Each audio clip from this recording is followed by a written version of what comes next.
No, bold. Oh, they put it at the It's top. not just a show, it's a journey we share. We're boldly trekking, full of a cheer. It's not just a show, it's a journey we share. We're boldly trekking, full of a cheer. Boldly trekking, full of a cheer.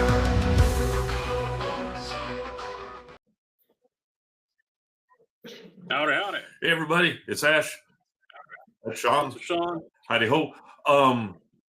Yeah, they messed me up on this. Normally, they have this big long list on the media section of all the different things that I can't get rid of. Like clapping sound, cheering sound, crap I don't care about and will never use. All right, and then the things that I've uploaded, the intros and stuff, are all at the bottom.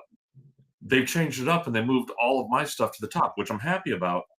But I was at the wrong end of the list. Screw it. All right. welcome to the 21st I was century. going to tell you, now that you're, hardcore 3D printing, I also have some 3D printable hobby stations that I have got the files from for, contributing on Kickstarter. And multi-level wall paint racks and all kinds of other stuff, so you can hold all your supplies if you want. I can send you those files. You can look them over and see.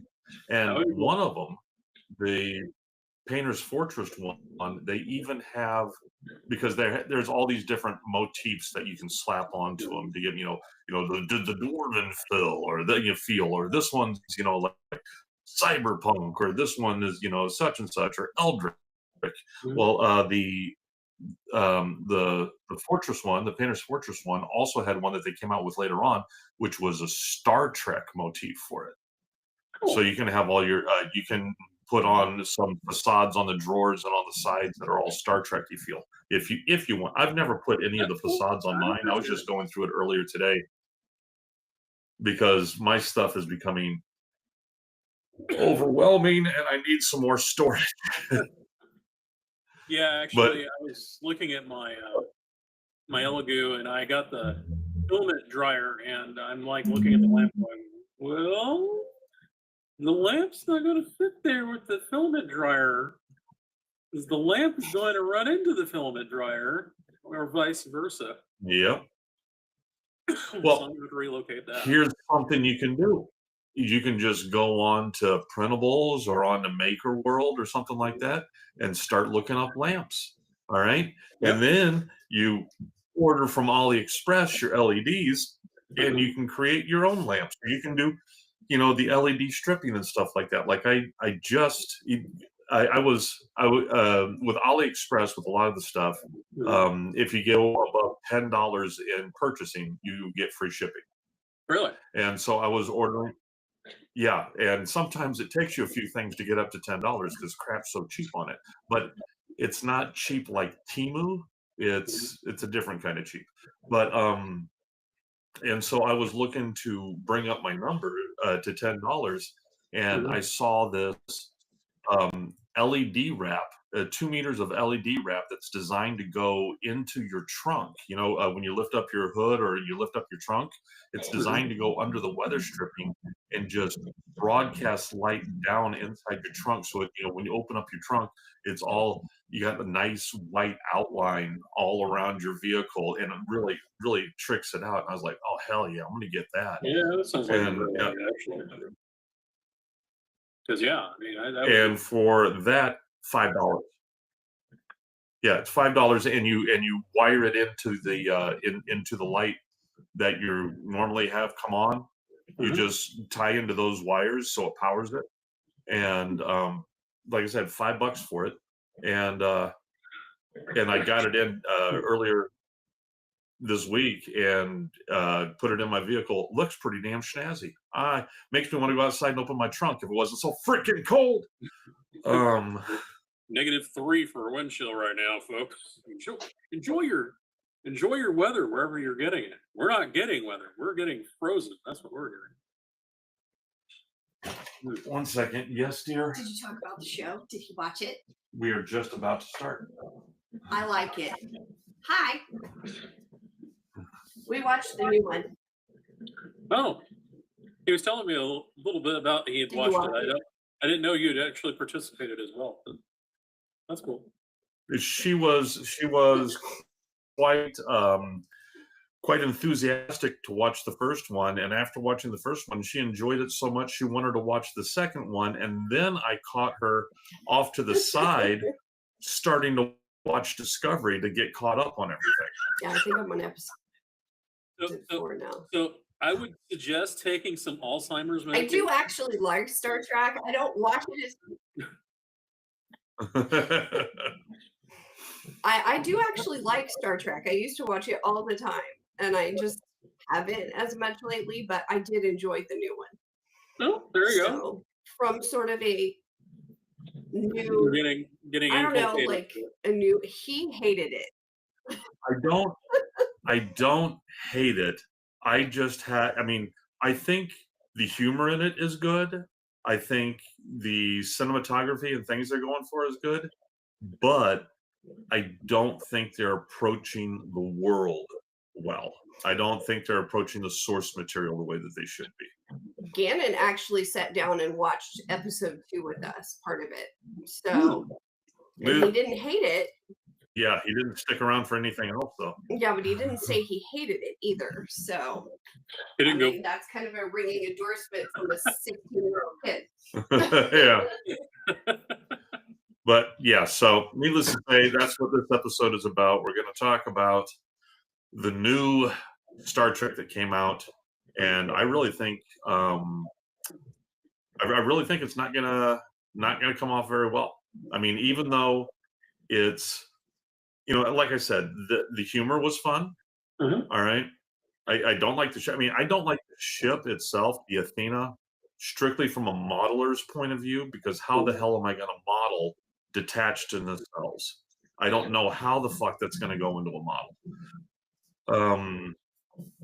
Yeah, I says don't the know what to man tell you. with a TOS cell in his hand.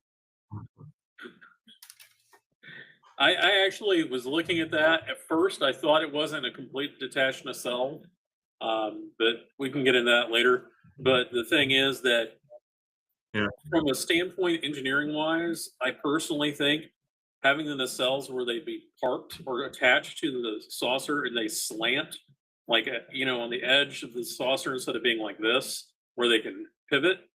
If you had like Yeah. the angle where it was like an inclination, then you could have the nacelles pivot down and then mate closer to the secondary hull, and then that would make for an interesting design element. But now they went, it's all magic. We have the nacelles that are come off, and we can do all that sort of. I'm like, here we go again. Here we go. Yeah, and Nacelle they're- off the side. what do they call that material? That what is it? Some kind of smart material that they say they keep using that term as if it's Yeah. supposed to mean something. Programmable matter. And that's There you go. right. So how the hell does that make something detached? I personally think this no. is referring to Japanese anime with the early 90s and the whole Macross thing. They went, hey, you know what? We got these fighters that have these gun pods that fly around, and they're trained with it, and they fly around with it and keep with it and all that sort of stuff. They went, hey, we could do the cells like that. That's what I think. That's what I personally think happened. And okay.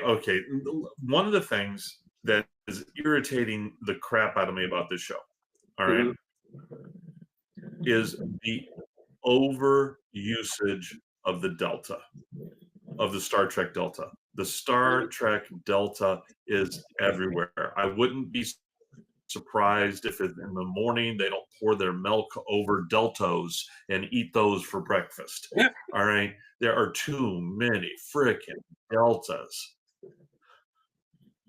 I mean, from ceiling fixtures to zipper tags to the wall. I mean, everywhere is a Delta. It reminds me of. Do you remember watching Team America? Yeah. World Police with the marionettes. Mhm. Okay, remember when they were in France at the beginning, and all the cobblestones were croissants. Yeah. All right. It's like that. It's just over freaking done. We're going to do this thing called branding. We're going to stick it in your face all the time. Matter of fact, now that I think about it, I think I'm going to go on Sora later and make a video for an advertisement for new Deltos cereal for Star Trek brand Deltos cereal. I think I'm going to make a Sora advertisement for that. I'll make a coffee can label that's called Deltos Coffee. Your coffee is shaped like a Delta. We don't know why, but we're gonna do it. There's coffee in that Delta. Okay.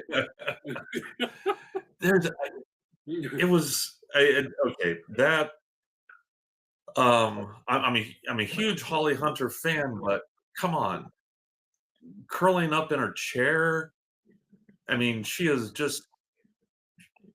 not very okay. Now, another problem I had. All right, another problem I had. I actually ran the numbers on this. I ran the numbers on this. I figured it all out, all the stuff like that. Okay, they're going from Bajor to Earth in 15 hours. It's a 15-hour trip.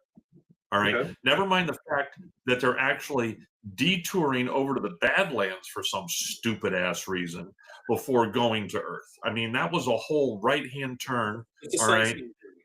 It's a sightseeing journey. Yeah. I'm telling you. Like, here's the All right. Badlands. It passes by. All right. So 15 hours. I ran the numbers because now we have to assume also that's a standard cruising speed for them. Mhm. All right. There was no emergency warp speed. That was a standard Yeah. cruising speed. Agreed. All right. Mhm. So comparatively, the to get the Enterprise D that same distance Mhm. would have taken, oh god, I forget what I looked it up. It was like 20, it was like 15 or so days. It was hold It on. was I pretty will long figure time. that out. Yeah, basically they're traveling 77.5 times faster than the Enterprise D. Mhm. All right. Let me look that up because it was pissing me off. You're breaking up a little bit. Because of that, if they had gone on to hold on, I ran the numbers somewhere. I know I did. And if they had been stuck in the Delta Quadrant like Voyager, their time home would have been 2.3 years. Yeah. They're booking. They're not moving at warp 9.975. They're doing something else. They're like 9.995. Hey, check this out. Man, our cooler's not even hot. Yeah, here it is. From Earth to Bajor, 52 light years, Enterprise D would have taken 48 days. All right. Voyager at max warp would have taken 19 days, and the USS Athena took 15 hours. To go from the Delta Quadrant to Earth, Enterprise D, 178 years at warp 6.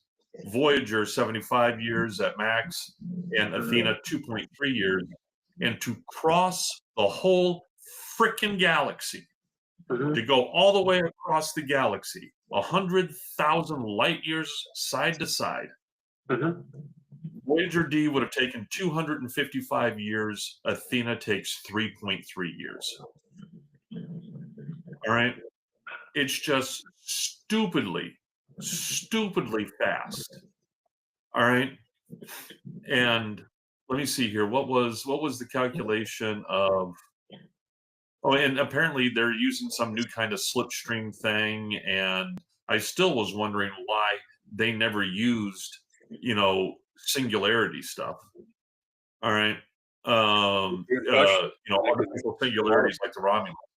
But okay, on the TNG warp scale, that means that their travel was at warp 9.9997. That is their cruising speed.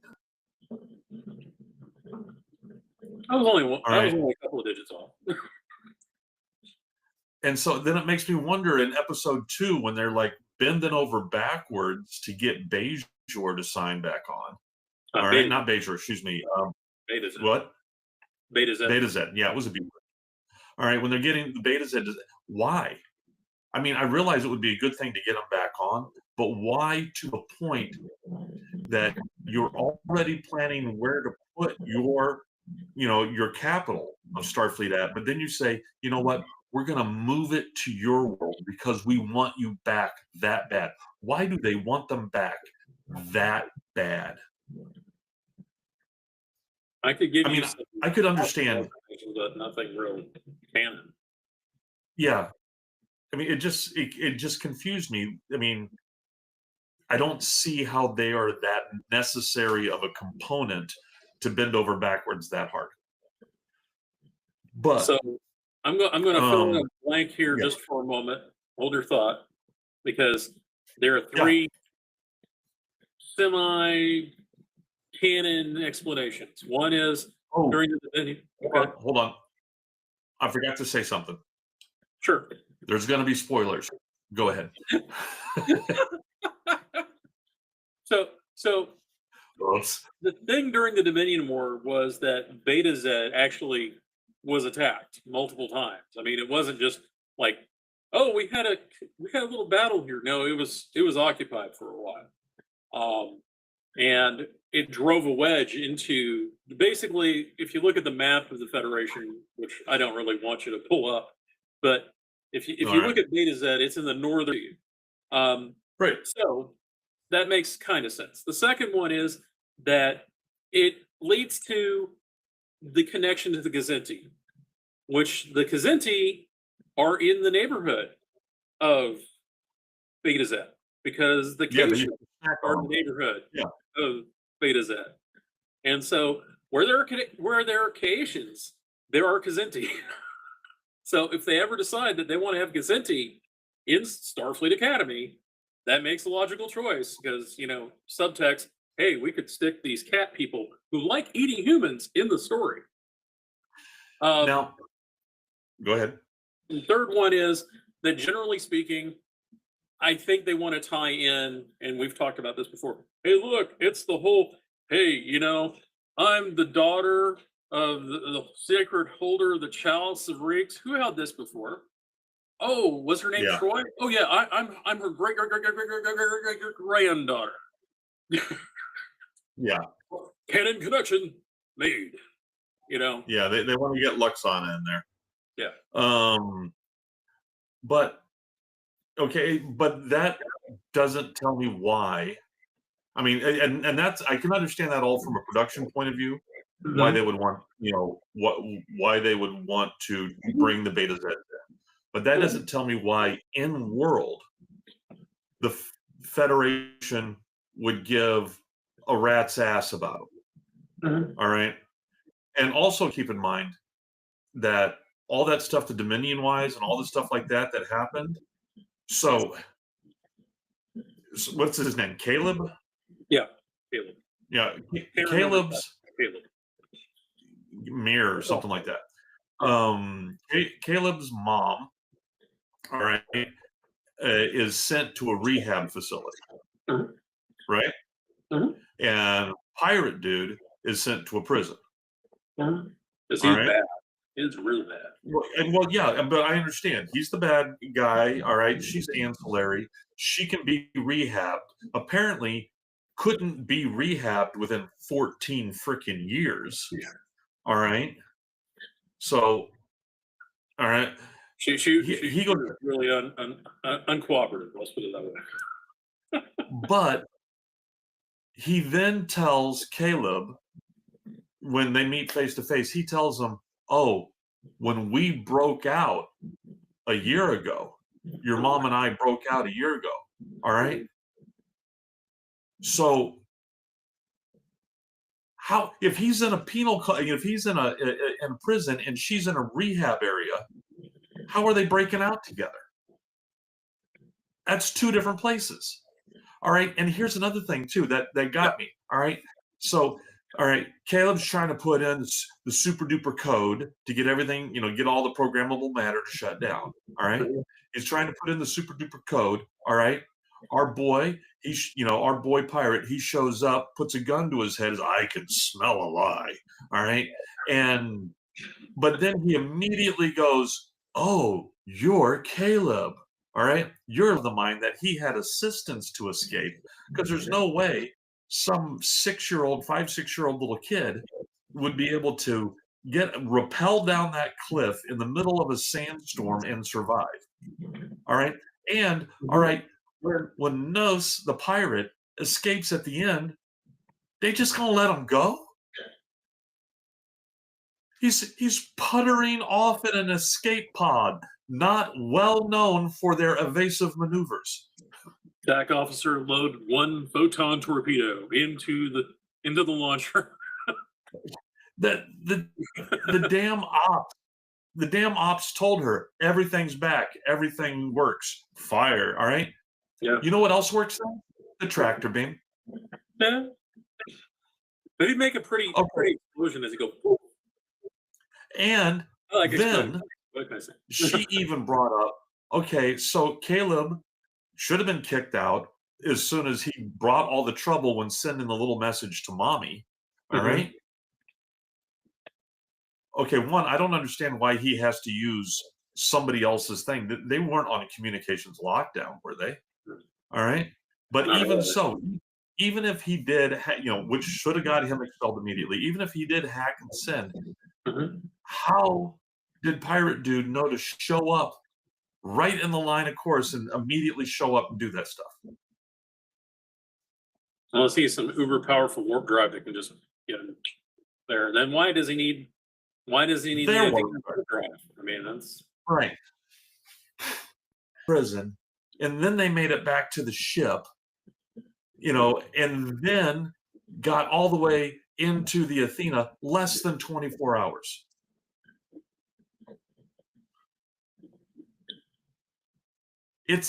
Man, they're just speeding through this crap. they're moving at the speed of narrative. Yes, they are. They're moving at the speed of narrative, and all of the cast is wearing plot armor. Because and that's another bitch I have. All right. One of the what do you would call it when signature? One of the signature things that Kurtzman has all of the Enterprise ships do. These huge, big capital ships move like they're fighters. All right. Jink around like they're small, teeny tiny fighters. All right. They're all all over the freaking grid. When they're parking, they take forever. When they're parking, they take forever. It's got to be pretty. It's got to be pretty. No, so they got them jinking around all over the place. All right.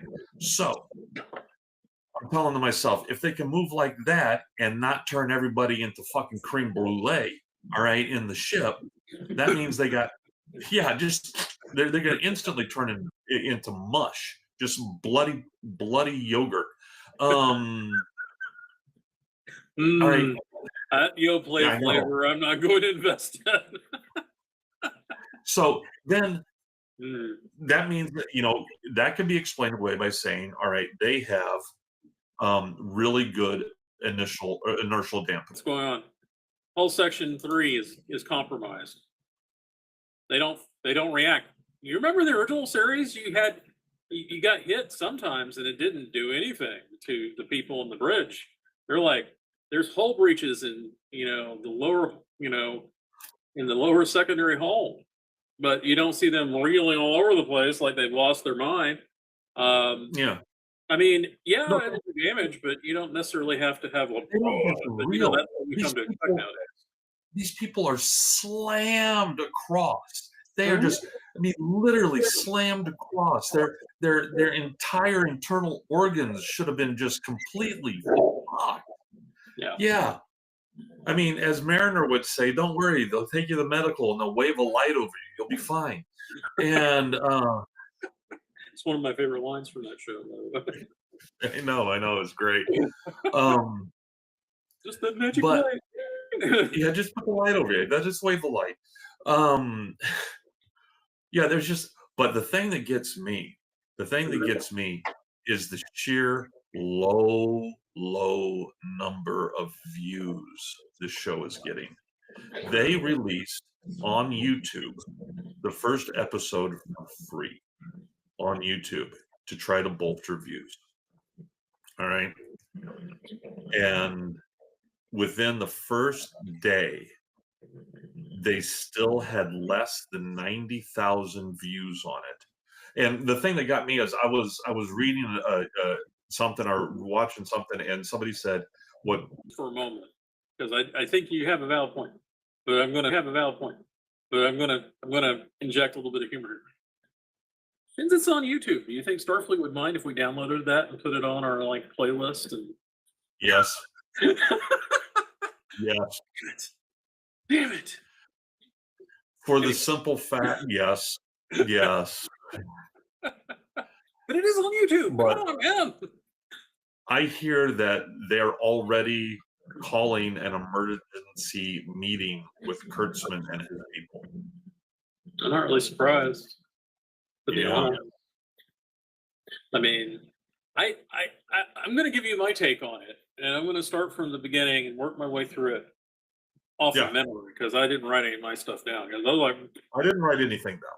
I didn't think you should've. did either. But I was like, I should write this down. And I'm like, no, this is no. Yeah, no. So to begin, I actually had the same thought you did, which was that the kid Too many needs deltas. to be able. I'm sorry, what? Too many deltas. That was the thought. Oh, go ahead. I'm sorry. Was that Caleb really seems to be able to hack that system a lot better than I thought he'd be able to. So I think it's a tie-in. Personally, I still think it's a tie-in to somebody was helping them, but it's going to be a reveal. It's like, oh, Yeah. by the way, and it'll be done like like all stuff that I've seen on Riverdale, or even Buffy did this, where like you saw something happen, you thought it happened this way, but oh, by the way, this actually happened at the same time. You just didn't get to see it because we didn't show it to you. So aside from that, let's talk. Let's talk about. I want to talk about Caleb because Caleb is my problem child character. He is the door to you to learning about the world because he's the key that they're using to go ahead and unlock all the story and get you to where you need to go. And the closest analogy to him that I want to use, because I don't want to use Burnham because that'll go into discovering Nightmare Man, is I want to use the Expanse, because the Expanse has Holden. There's a character named Holden. He's the protagonist. He's from the Canterbury, which is a freighter, which was hauling ice. And the author and the people of the show used, rightfully so, Holden is the key to open up the story, and you get to go where Holden's going, and you find out all this stuff. The problem is that the similarities between the two fall apart to some degree because Holden has logical places he's wanting to go and is trying to do things in a logical sort of way for a person who's normal. So if Holden doesn't feel really trustworthy or doesn't feel a lot of trust towards somebody, he's not going to do whatever you want him to do. He's going to go, well, that's not a good idea. And then Amos shoots him in the face. Yeah. Yeah. And his crew will probably back him up because they got to know him and they trust him. Right. This kid comes in and goes, hey, I'm a thug. Check me out. I'm a thug. And everybody's like, hey, he's a thug. and the Klingon, actually, I all right. I think they're going to try to make them more as frenemies who turn into friends. All right. I they're going more yeah. instead of Malfoy and Harry Potter. I think it's more like Maverick and Iceman. I agree, but I think the way they introduced him was very much Malfoy. Oh, it was stupid. It was stupid. I mean, that's one of the things that gets me is, except for our nepotism hire of Caleb, all right, everybody else is supposed to be the best of the best. Mhm. All right. Agreed. So where is this freaking high school jock shit coming from? Yeah. All right. They know that they're being watched 24/7 and evaluated on everything they do. They live in a society where everything can be recorded and found out. I Mhm. mean, even more than us. All right. Mhm. I wouldn't be surprised if if I mean, hell, at that point when they're having the confrontation, the doc shows up. Oh, I'm sensing heightened such and such levels. Their whole biochemistry is being watched 24/7. All Mhm. right, so everything else is being watched. So if he's going to be doing stuff like that, which would conceivably theft of somebody else's property, all right, Mhm. and bullying would get you kicked out. Yeah. All right. Well, I mean, the other thing about the whole system is that with the technology that they have holographic. I mean, they show it whenever the holographic girl turns on the light, and you can see you'd have this antagonistic behavior allowed inside the academy. But the other part of it is, I just don't think that you would actually have it go that far. I think there would be like people going, "Hey, that's not allowed." You know, just even security holograms being like, "Hey, no," Yeah. and cut it out. So that aside, because I've already sort of killed that horse.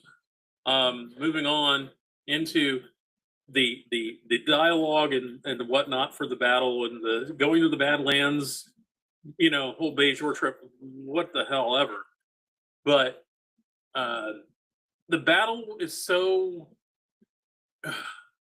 We've discussed this before, but I mean the dialogue is just like, okay, Holly Hunter's a good actress, but who the hell wrote her dialogue? I'm like, what the hell is this is some dialogue, man.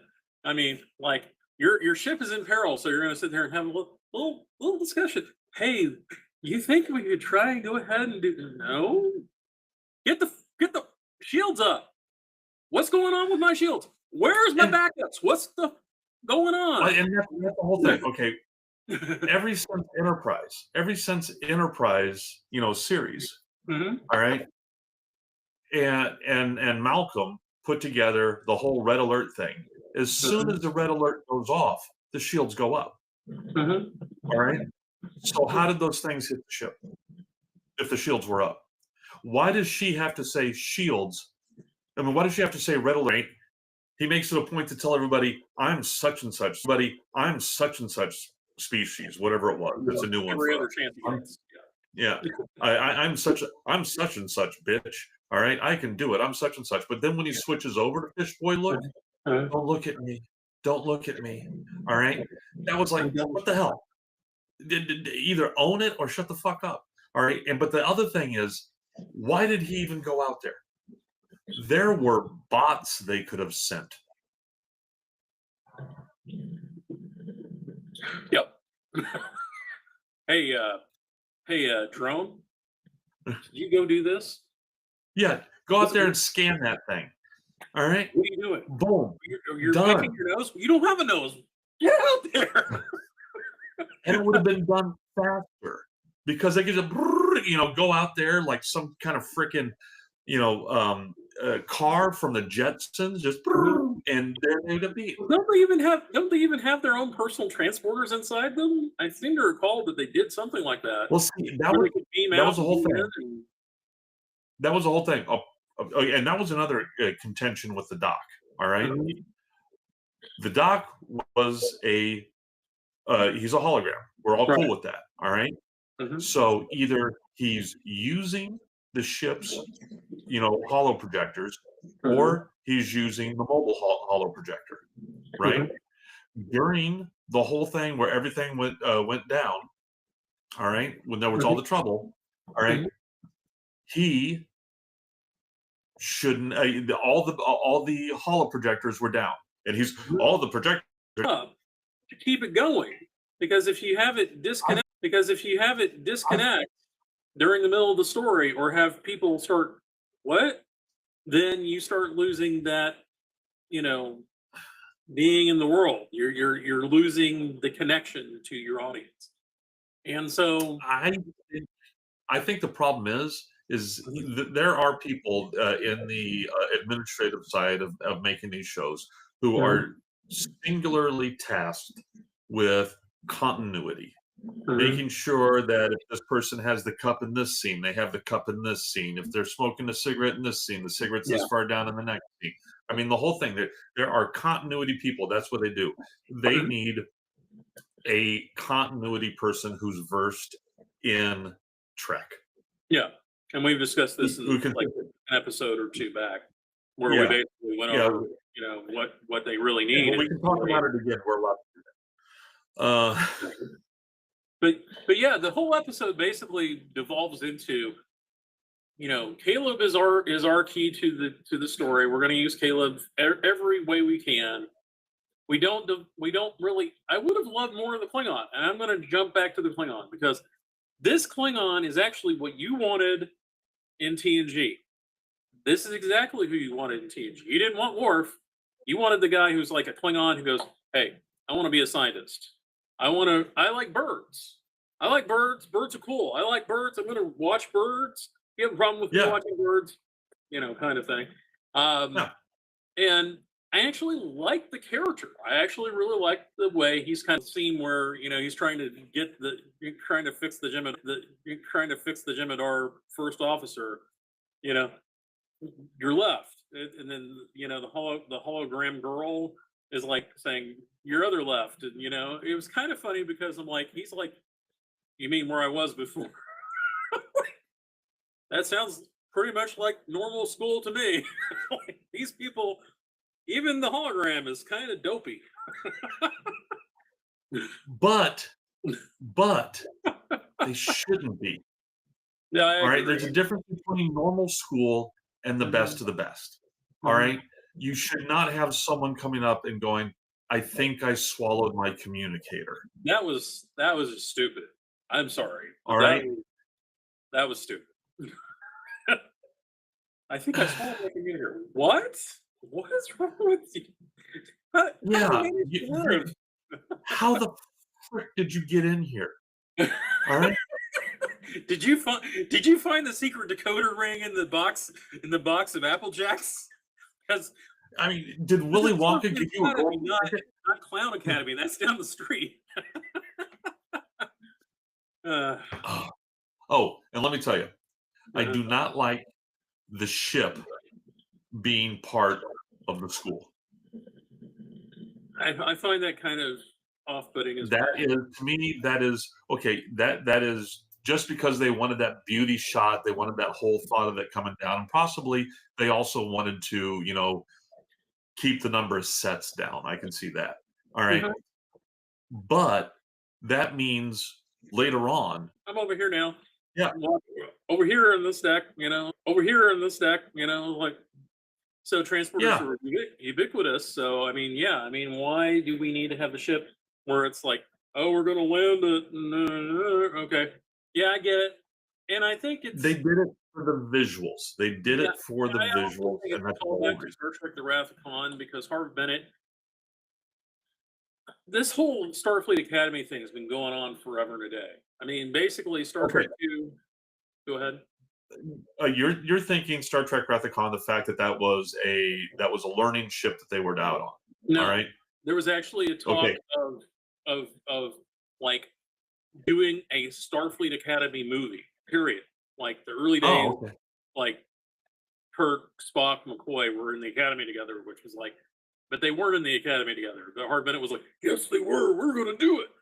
And so Gene Roddenberry kind of nixed that, got people behind him, and they nixed it at the time. So one of the things was in Wrath of Khan, and there's this whole thing on the sightline, is that the Enterprise is in orbit, right? There is a copy of the Enterprise buried in Starfleet Academy in the building. Because when that was just a bridge. Right. Yeah. They replicated it. It's like the Navy. The Navy has like a copy of like the Los Angeles class in sections in their Navy training simulator. So that Yeah, makes it's in perfect sections. sense to It's me. not, But having it where it it's not like flies a out of the whole ground to go together. places is like insane. Yeah. I mean, why would you do that? I mean, I could see something's gone. Yeah. It's flash Yeah. fried now. You got No, crispy critters but everywhere, but the trees are kind of melty.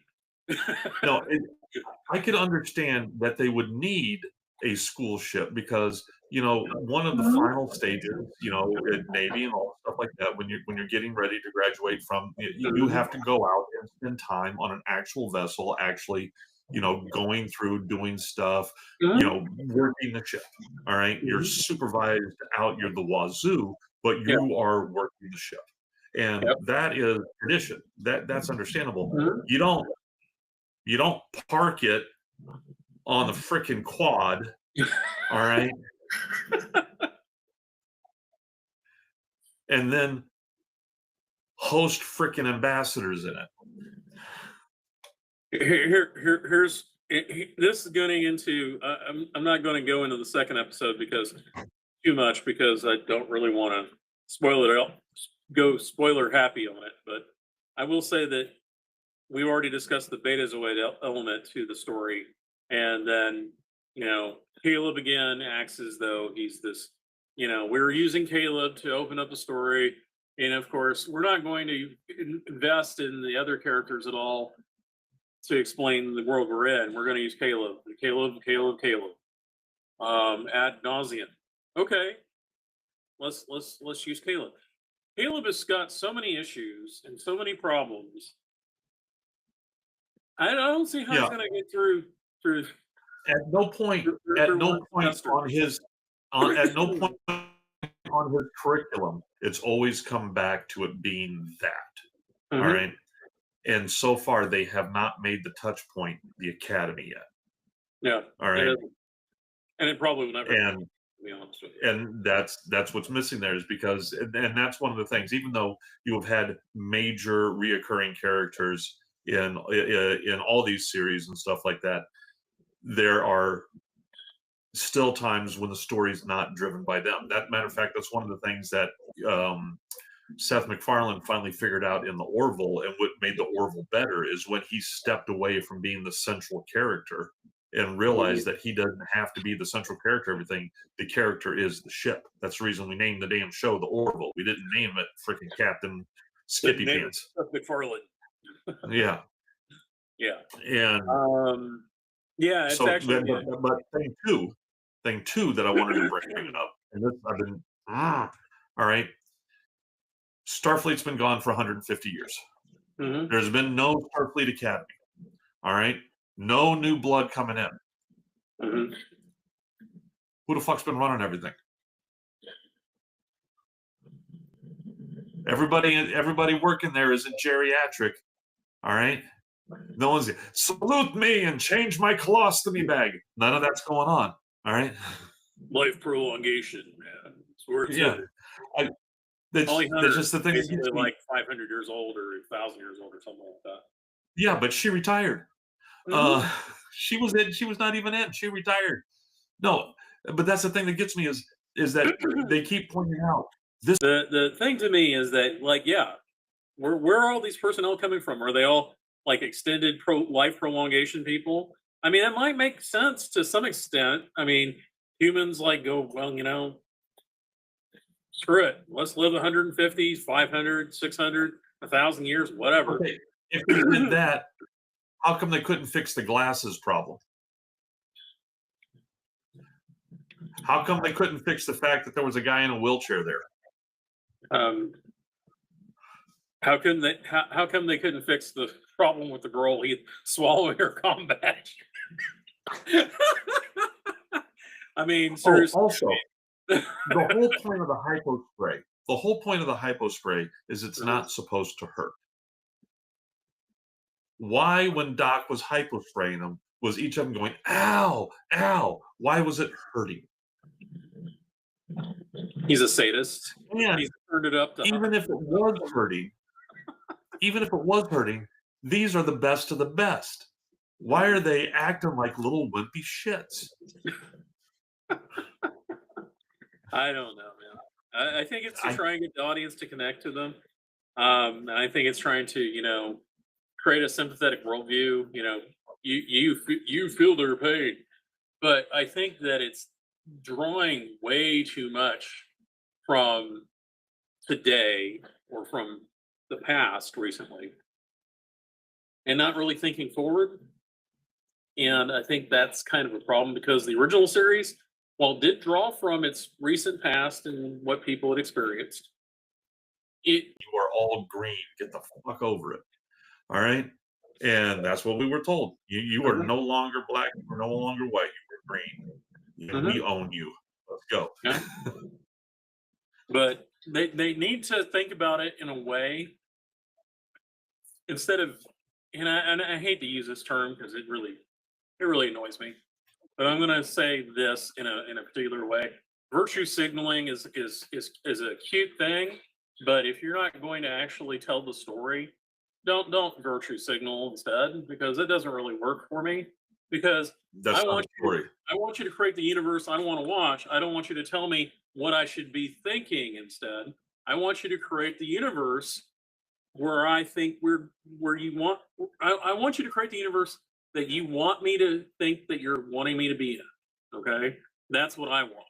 I don't want you to tell me, well, people should be nice to each other. Well, yeah, but use another tool. Don't just sit there and preach at me about it. I Yeah. mean, we could do that all day. I mean, that doesn't really do anything for me. It doesn't tell me a story. I'm trying to watch your show to to be a part of a narrative that you're trying to tell me. If you can't tell me that narrative, then what are you doing? And that's another thing that it was brought up that Mhm. I've my feed has just been filled with freaking reviews all over this. I'm sure Mhm. yours has as well. Yeah, that's been blowing up. Yeah, and one of the things that somebody pointed out is that in every other Star Trek show, Mhm. in all the other shows, it is a progression through the episode Mhm. where that is established and all this stuff like this. In this, they just went, "Yeah, we did something wrong. All right, and we need to do something right. Okay, now for the other 50 minutes. All right." Uh, I totally agree. I mean, it was like, well, we got to have our moral dilemma point. What is it going to be? Well, Holly Hunter's character is not showcasing what it's really to be a Starfleet officer. She's just doing what she's told. Okay, she's too kooky, flesh it man. out. Her character is too kooky. I'm sorry. I, I, I'm It's gonna I'm gonna spoil something here because I really find this disgusting in a way. Um, Starfleet captain, commandant of Starfleet Academy, walking around in Starfleet Academy with no shoes on. What? What? and then flippantly saying, "Oh, I signed the waivers. It's all good." No, no, it's not. I mean, you're setting an example. Yeah, All that's right. what you're supposed to be doing. It's just, Yeah. but I mean, the thing is, I like the humor. Uh-huh. I like the humor. I think the cinematography is great. Uh-huh. I think the one battle we had was good. I Mhm. loved Captain. What's her name? What's Holly Hunter's captain name? Uh, Captain Anna. I just keep Or thinking of something? Holly Hunter. Holly Unfortunately, Hunter's captain. sorry. Yeah, Captain Hunter. Watchers operating. Get over there. Uh, Got a Klingon who wants to go into medicals, not dealing I well mean, with and bully for him. Bully for him. No, I just think what? I think this is gonna get trashed. I don't think I don't even if they do the second season. I don't know if they're in the process of doing the second season of creating it yet. But even if they do carry through and create the second season, I don't see there's going to be a third season, and I'm sure that we're going to see a complete restructuring of the Star Trek division of Paramount coming up really soon. Well, if a certain person named Miller has his way, there won't be in the second season at all. Person called Miller. um, One of the people in a certain administration said he Star Trek's lost its way. It's too woke. I was like, hey, you're the one to judge, Mr. Miller. Anyway, I'll get off. I'll get a Okay, Stephen Moore. yeah, Stephen please, Moore. because I'll have to ask you to elaborate. We shouldn't do that. Yeah. Just look it up. You'll see what I'm talking about. Anyway. Okay, we'll do. No, yeah. I really, even though that's the problem. The problem is they went this route because they're going to try to get in new people. That's the whole thing. Is they are not focusing on what the Trekkies want. They're focusing on what they think they want to do, or more than the number of views of people watching it. Then I don't see this. I don't see this boat floating. I'm sorry. It's going to get out of the dry dock. It's going to hit the water, and someone forgot to put in a freaking Piddock, and it's going to go down. Somebody didn't put in a petcock. Yeah. They pulled a North Korean launch. So Very good. I think that's a very appropriate way to put it. Star Trek, Starfleet Academy had a North Korean launch. Yeah.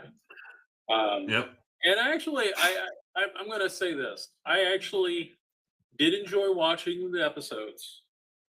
I thought, as far as watching a show, and as far as going ahead and saying, okay, well, I want to watch Star Trek. Okay, it was passable. It wasn't great. It wasn't something I'm going to sit here and going, well, I'm going to miss this if it goes bye-bye. It was passable. No. It was better than Discovery. It wasn't as good as Strange New Worlds. No. That definitely did not hold a candle to Lower Decks. No. They should have kept Lower Decks running. Personally, I think they should reinstitute it. If they want, hey, Paramount, if you want to do something that's smart, start a new series called Cerritos and just take over from there. That's what you should do, because the fans liked Lower Decks. So there you go. Idea. And Thank you. Rounded rhombuses, or whatever you want to describe it as, but the rounded corners on the wedges that basically look like the dorsal sections for the original Enterprise. So little rhombus shapes that are. If you look at the wall motifs, if you look at the construction of the building, right, what you see is these like cutouts that are roughly the same shape as the Enterprise neck. Here we go. This part. yeah. So you see a lot of this in the show. And I'm like, in over 1,000 years, we didn't learn to design anything new. We just decided to take what was going on in Discovery and Strange New Worlds, and we just transplanted it into the future. I'm sorry, but in 1,000 years, I would hope architecture would move forward a little bit. I mean, that's just it's me being picky, but I find it kind of annoying. They were spending far too much time figuring out how to put a delta on everything. They didn't get around to that. All right. But it's like a call out. It's like we did this. We have the little thing that's the lighted strip. I like the lighted strip around the door. I actually think it's a great idea around the door frame. I like that. Yeah. But at the same time, you could change it up. You don't have to use exactly the same thing that was on the Enterprise and Strange New Worlds. And then it's not the Enterprise J. The Enterprise J is over, I think, if I remember correctly, it's over 5 miles long. It's like kind of ginormous. So thank God it's not that big, but it's fairly stout. It's probably over 1,000 meters, probably more like 1,600 meters long. I personally think that it has problems in terms of design. I don't like the nacelles being we're going to float them here. What happens if somebody comes along and blows up your nacelles when you're down on the ground? You're just going to go, well, we're just out of nacelles. Guess we don't have warp drive. Too bad. So sad. Yeah, I mean that's basically it. They're just not going to have warp drive, but they're still going to be able to putter around in, in space, and they'll still have, basic. I mean, because if I remember correctly, back before TOS, all right, there was a type of warp drive that was an impulse warp drive. It could only get you to like, warp 1 or warp 2. So theoretically, they could have that, but yeah, they'd still be hobbled. I mean, it's basically they saw that Star Wars, when the Jedi fighter parked its little warp ring and left it in space, they said that's pretty cool. Let's do that too, and that's what they did. Yeah, and I'm not really cool with that myself. And I'm still not. Yeah. Could be like a ship that disconnects and is used for something else. I don't know, lab maybe. But Yeah. I mean, there's ways they could have done it and made it aesthetically pleasing. But we had to do this cell separating thing. Here's another bitch I had. All right. Mhm. Going back, because I was just thinking about, and what's going to happen if something happens and they need to get into the warp nacelle to work on something and they're not able to transport? How are they going to get over there? All right. So, but this brings me back to Fish Boy going out on the hull. All right. Mhm. The whole reason that he went out on the hull is because they could not use any of the EVA suits. All right. They could not use any of the. What reality do you say, okay, you're on a boat, but only officers can operate the emergency lifeboats and stuff like that? The simple fact that you're in space, you're supposed to be able to put on a pressure suit in a moment's freaking notice, but they're all locked down. What kind of bad safety? OSHA would have pissed itself. All right. Oh, They can't get into a pressure suit. My God, why not? There should be a pressure suit every 15 freaking feet along the walls. There should be a cabinet you can open up and get a pressure suit just for safety. it gets worse than that, because I'm gonna sort of stoke your fire. I'm gonna throw some coal on it just to make sure you. Yeah. So Who needs so- more pressure? so bad evil guy. That would have, let them, input. But anyways, okay. So we've been going at this for an hour and a half almost. All right. So let's go ahead and tie it up. It's, in my opinion, it's not a bad show, but it's a show that completely ignores the Star Trek universe. Once again, and this has been a standard thing with the Kurtzman portfolio, except for a few, it's been one where they have cherry picked out words and concepts that they like the sound of. They never have gone deep into what it's actually supposed to be.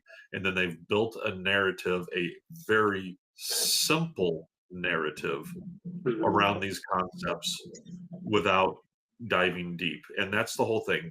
Where Star Wars is, is samurai movies with lasers. All right. Star Trek is Greek theater, traditional Greek, tragedy theater, with all the morals and everything at warp speed. All right. And they're not doing that. And to my opinion, that's just it. They have basically taken the IP and they have not fully embraced the IP. They're just using it as window dressing for the stories that they want to tell. I would agree with that. I would add that for a Star Trek story, would think about, hey, I'm going to get revenge on this person, but it has a high cost. It'll cost you your soul. It'll cost you your future. It will end up losing everything, and that is good storytelling. That is a good narrative. When you short shrift your audience and you tell them, well, it's Star Trek, but you don't give them the meat on the bone and you hand them the bone, you're not doing yourself or them a good service. You are disserving them, and you're basically wasting their time. You need to work on providing a product that meets the standards that came before, and not just go, well, it's Star Trek and paste name on it. Which this is my final pet peeve. Final pet peeve. Starfleet All Academy. the deltas. I'm with you, man. It's all the deltas. It's pissing me off. No. Starfleet Academy, writ big. Star Trek, super tiny, super tiny on that logo. Star Trek, it's the property. It should be on top. It should be roughly about the same size. Maybe a little bit smaller, but not too much smaller. It's tiny. I'm sorry, but that's not good. That's It's Star Wars, A New Hope. Star Wars, Empire Strikes Back. Yeah, I'm with you. Yeah, they're using the IP. Like I said, they're just using the IP for their stories. They're using it as window dressing for their stories. She gets hangry. It's scary. She gets hangry. She gets hangry. All right. In that case, everybody, check you next time. This is Ash signing off. Good evening, and have a good